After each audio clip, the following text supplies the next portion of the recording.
Hi friends, we are back with chapter 6 in our chapter book Read Aloud, Alvin Ho. And in this chapter, we'll learn about a game that Alvin and his friends play at recess. All right. Minutemen versus Redcoats.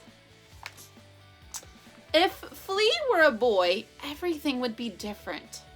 First, she wouldn't have ignored me all morning. Second, things would have improved between us on account of boys have more respect for one another after a good pounding. But Flea is not a boy. She is a girl, and girls are weird, even if they wear a cool eye patch, drag a cool peg leg, and you know how to throw a mean uppercut. I was thinking about all this when, Alvin, a voice called, Alvin. My heart stopped. It was Miss P. She is very nice, but she has a habit of calling on you when you least expect it.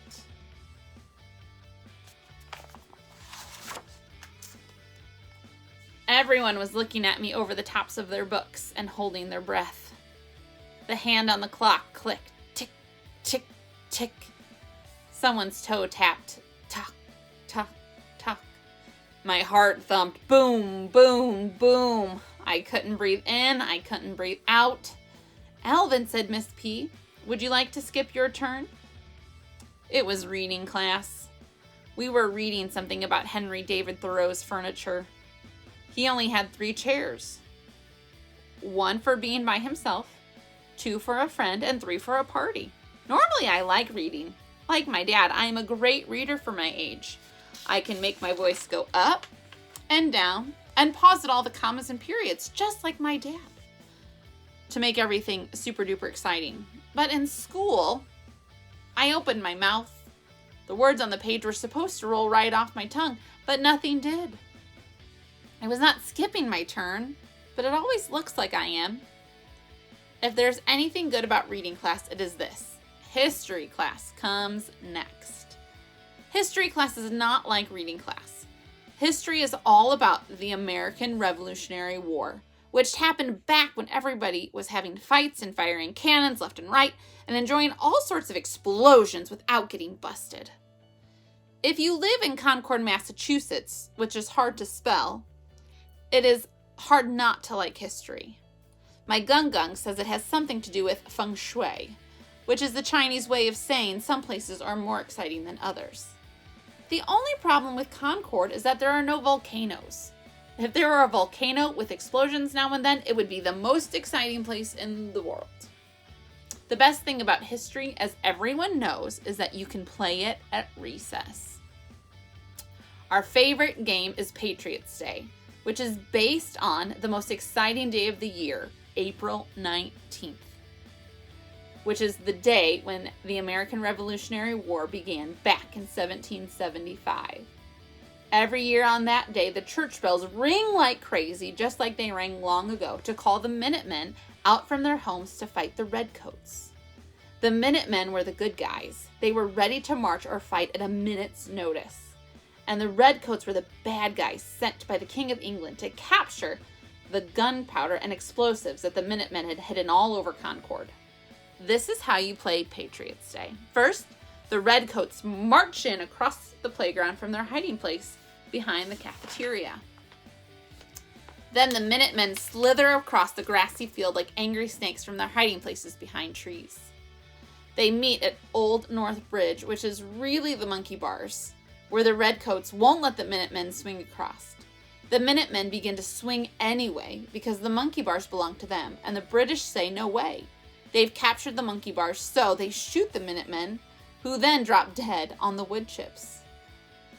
Then the British Redcoats want to pretend to be dead too, but the Minutemen won't let them.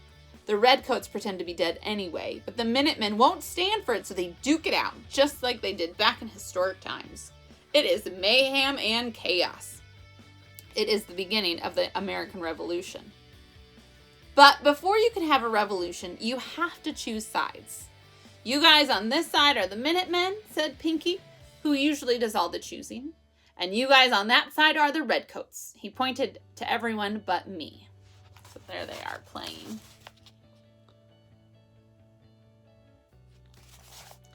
I wanted to play too, so I said with my eyes that I wanted to be a Minuteman or a Redcoat. It didn't matter to me. War was war.